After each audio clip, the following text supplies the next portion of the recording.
Hi guys, it's Nurse Kelsey again. I feel like it's always windy when I do videos, but we do kind of live up on a hill, so that might be a little bit why. So if you can't hear me on some parts, I apologize now, but I wanted to show you. So this right here is the wheat that I showed you in the very beginning when it was tiny. Look how big it is now. It's really growing. It's still all green. Like I said, it won't turn golden until about usually July or August when it dries out, but it's growing really good. And then if you see over here, this is our baby corn. It's starting to come up already. So these things grow. You guys have seen cornfields driving along. They get really, really big. But you can see the green rows all the way across, and you can see these as what we call end rows because it's on the end.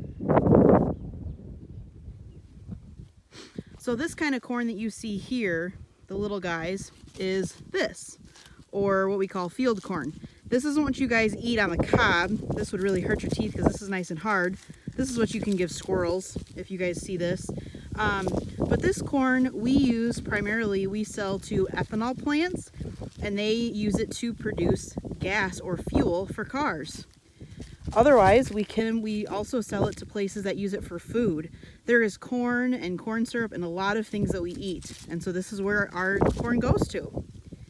So a little bit about corn. As you guys can see, they started as little tiny seeds, kind of look like these.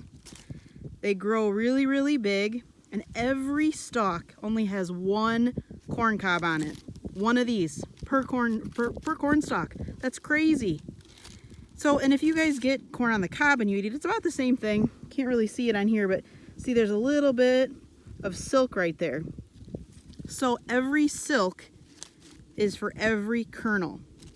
So when these grow up, they will have tassels on the top.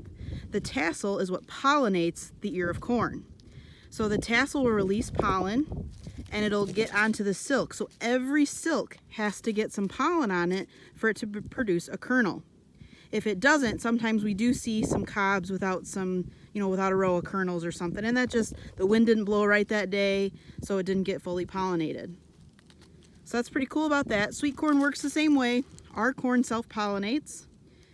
Now the places we buy our corn from, they're seed corn. So they grow it specifically to sell for us to plant.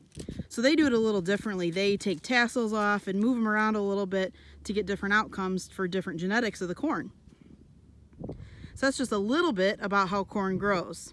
It's pretty cool. I honestly did not know till a couple years ago that per corn stalk only one cob grew. So how many acres we have, you'd think that'd be a lot of corn. It is, but again, one little plant only has one corn cob. So that's just a little bit about the corn. And I will show you guys probably the dryer next so you guys can see what happens when we take the corn out of the field. You won't be able to see the combine because that won't be running for a while, but I can explain a little bit about how we know the corn is ready and how we put it into either our grain carts or our semi, and then we bring it into the dryer. See you guys later.